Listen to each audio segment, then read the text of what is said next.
Hey everybody, and welcome back to the Pike Homestead.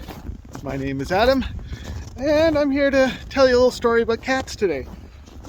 So we realized it's been a while since we gave an update on all the cats that we've had here. I think we've given an update on the barn cats not too long ago, but there were a number of other ones we had. So I figured I'd just tell the story of that.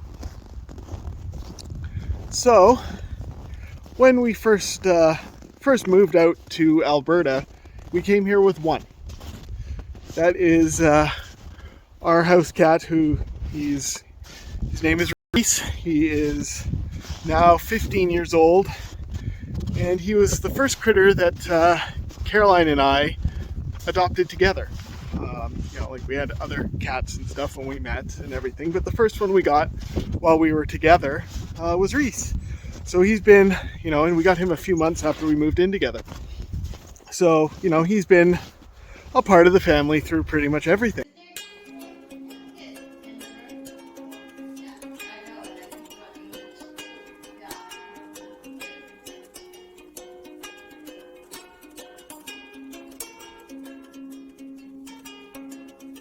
So yes, he's a rickety old man now.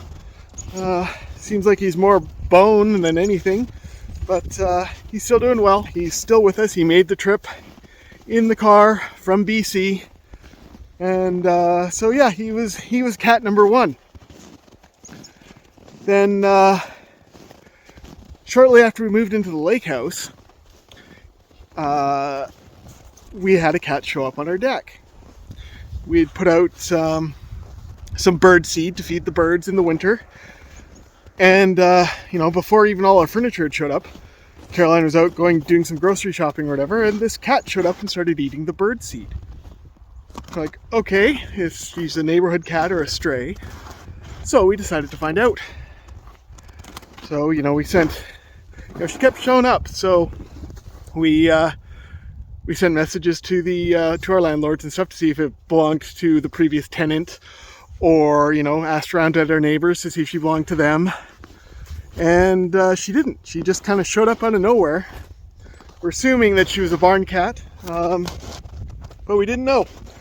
So, as nobody was missing her or saying anything about it, we decided to try to bring her into the house, which wasn't easy.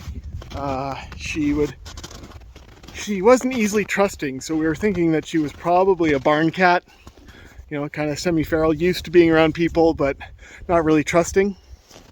And so, this cat became Pudge. But it was months. Like, she wasn't coming in the house, and, we tried to get her in, and she just wouldn't come in and stay, right? So, we kind of gave up on trying. We weren't going to force it. She was living outside, catching birds on our deck, using our bird seed as a lure. So we accidentally made a bird slaughterhouse at one point, and had to fix that. But we kind of gave up on trying to force her to come inside or trying to catch her inside and gaining that trust. Like, we're just like, okay, well, she comes by, we'll give her some food. She'll have to come in to get it, but we're not going to, force her to stay or anything. And so we left it at that for a while. And then a farm not far away from the lake house had some kittens that one of their barn cats had that they were giving away for free. We thought, well, that would be kind of a nice, gift for the kids and everything. Get a kitten in the house, because Reese is getting older, kind of giving up on Pudge. She'd kind of wandered off for a while at that point, and we hadn't seen her for a bit. And that was Luna. And we had Luna as a kitten growing up in the house, and Reese originally wasn't very happy, but then he became attached to her, and they'd have their squabbles and stuff, but then they came to a sort of peace and everything, and, they were integrated. And then the story of Pudge comes back, and after Christmas, and early, in I guess January, February 2021, Pudge came back. She saw the kitten there and started hanging around more, and then started coming in more, and then would spend the night inside. And looking at her, as we started calling her Pudge, we realized that she was pregnant. And so, I mean, we had, I think, videos of it up by this point, early in 2021, of the kittens being born. So Pudge had fully moved into our house at this point, and she was, we'd set her up with she'd kind of settled on living in our closet under our stairs in our bedroom. The stairs weren't in our bedroom, but the closet was. And so we set her up a box and a nest in there so she could have her babies. And that was born. She had 4 kittens, 3 boys and a girl. And because they were living under the stairs, we named them after Harry Potter characters. And they grew up, and Caroline and I decided, well, you know what, we want to keep one. Like, it's not, we've never had the chance to have, a pet born in our house that we get to keep for its life. So we're going to keep one because, any more would be too much. And so we found homes for, the other 3. So, Harry, Ron, and Hermione were all adopted out and all have been doing well. Last we heard, they were all, happy with their families. Harry and Ron went to one family and Hermione went to another. And they all integrated well and are living their happy lives there. And we kept Neville, the gray one, primarily because he looks a lot like a Russian blue. He's got all the coloration. He's got the eye color. He's even got the paw pad color. He isn't a Russian blue because we know what he came out of. But we adopted him.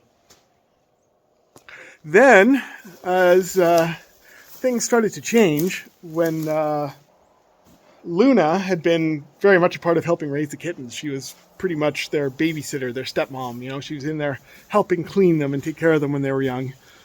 And then, once we adopted out the 3, it was her, Pudge, and Neville always going outside. And, Pudge was teaching them both how to hunt frogs and mice and birds and stuff around the house we were living in. And then once we were finalizing on the farm here, about a weekend before we were to take over and get the keys, we asked if we could come in and do some painting and prep for the house because it was empty. The tenant who'd been living here had moved out, the month before. And so we came and, we were painting the house. And the morning that we were leaving, Luna was out. And, I saw her running along behind, beside the fence between our house and the next door neighbor with a squirrel hopping along top of the fence, giving her heck. Just screaming and chattering and following her and even following her off the fence as she ran off into the trees and towards the forest near the house we were living in. And that was the last we saw of her. There's a lot of stuff happening around our neighborhood then. There had been a windstorm and a very large tree on the property we were renting had been knocked over and fallen down the hill. And that weekend when we were at the farm here painting, our landlords had come in with some equipment to pull up and chop up the tree. So there's a lot of noise and we weren't there. So we're thinking, if the squirrel didn't get her, that probably scared her off and she never came back. We called for her, we looked for her, and then as we were moving here, once we got most of our stuff here in the first couple of days and we're living at the farm, every day I was going back to pick up more stuff over the course of the, following 2 weeks. I was making a couple of trips and calling for her every time, and there was no sign of her at all. So we're back down to 3 cats when we moved in here. Now on the farm, it had been rented out by, the people we bought the farm from because, they bought it to divide it and use the fields out here to grow their crops for their farming business. But they had supplied their tenant with 2 barn cats to help control the rodent population on the property here. So we'd been told that they'd given him 2, and we'd seen one of them when we were checking the house out, but we didn't know if they'd be here or not, or if he'd take them with him. We'd only seen the one. We'd seen the cat who became Nina. So she was here when we moved in, and not long after that, we discovered Rocket. He's a long-haired boy, and his tail, quite distinctively had raccoon stripes on it. It was ringed and colored like a raccoon tail, so we called him Rocket. And so we had those two cats here on the farm, living on the property and helping control the rodent population. And Nina, while very friendly, Rocket was more standoffish. And so then we had these two other cats in our kind of bubble here. And not long after moving in, we discovered that Nina had had a litter of kittens, and she'd had the 5 kittens. So, I think we're up to, like, since leaving BC, where we've had something like 14 cats in our lives, 9 of which are still here. So as we kept going along, after living here for, I think it was probably about a week before we finally gave in and started letting Pudge outside. Like, she was looking out all the windows. She knew the house. She knew it was where her home was. So we started letting her out. And Rocket was fine. Pudge and Rocket got along fine. They're always hanging out together, walking around and, just being generally friendly. And that's how Rocket is with all the animals. He gets along fine with the dogs. He gets along fine with the cats. He's a really easygoing guy. And now he gets along with us, which is good, but it just took him a while to trust, right? So anyway, Pudge seemed to be doing well, so we stopped worrying about it. But Nina did not like the new cats, especially with, a litter of small, vulnerable kittens. Strange cats are a threat. And so after, about a month maybe of us having, Pudge be outside and everything, she just didn't come back one day. We think that she had moved on down to the next farm down the road. We've talked to our neighbor there, and he said, "Oh yeah, he thinks there's a new cat has shown up in his barn, in amongst all his silos there." But we're not going to chase her down and try to track her down, because when Pudge is inside and you're petting her, she's fine. But when she's outside, she's still that semi-feral cat who doesn't trust anything. So she doesn't come, right? Neville, on the other hand, he's fine, right? He's grown up with us. We've been there for his entire life. And he actually, when he's out and frolicking in the trees, he comes when called. When Nina gets mad and chases him, he runs to the house. He doesn't run away. So he's been fine. And Reese started out as an apartment cat. And he likes to go outside in the sun and, sunbathe. But most he does outside is walk around the house and ask to come back inside. And he's old and rickety and sleeps most of the day now anyway. So, Nina's defensiveness with him hasn't been a problem. So that's where we're at. That's how we went up to 14 and got down to 9. So yeah, that's where we're at right now. All the kittens have survived, and Nina and Rocket have survived the winter. They've all been living in the barn, as you've seen. And got to give a shout out to the Lac La Biche Humane Society, because they really helped us out, because we had 7 cats here, 5 of which were female, who were all unspayed. But they do have a feral kind of catch and release program that, once we explained our situation, how, we bought the farm and they were just here. We weren't expecting them to be here. We didn't know if they would be here. We certainly weren't expecting the kittens, and 4 of which are, female.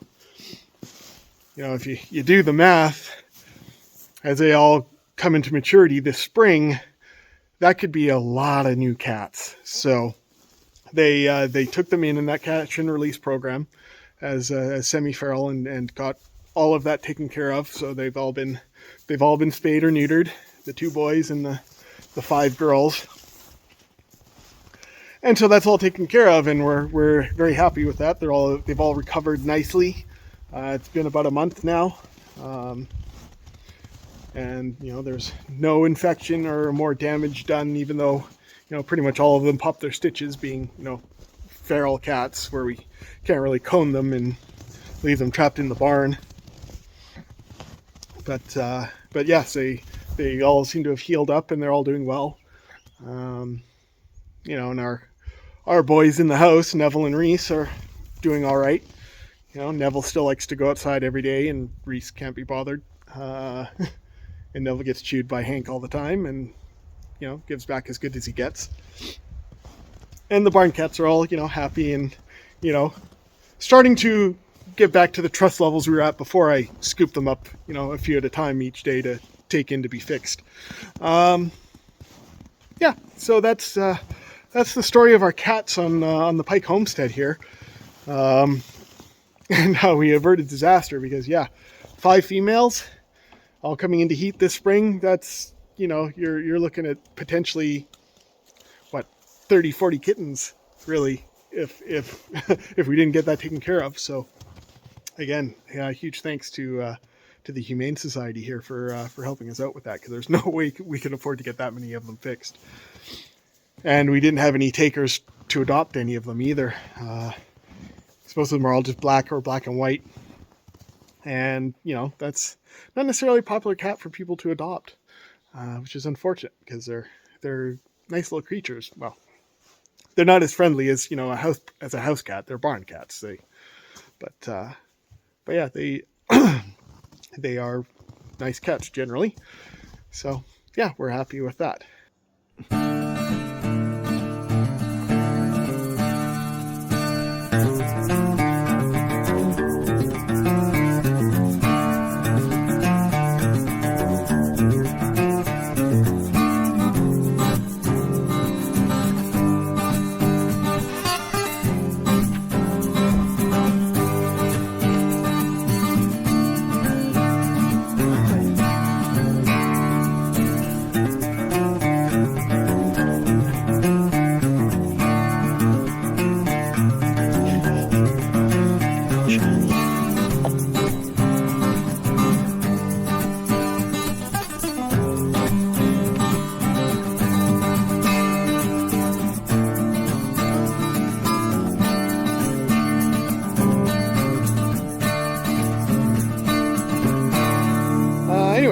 Thanks for spending your time with me today. So yeah, we'll drop a link for the video. I think we'd done a video about the kittens being born. So we'll drop a link for that below. And tell us what you think. Tell us about your cats or what you think of them. All right, we'd love to hear the stories. Have a good day.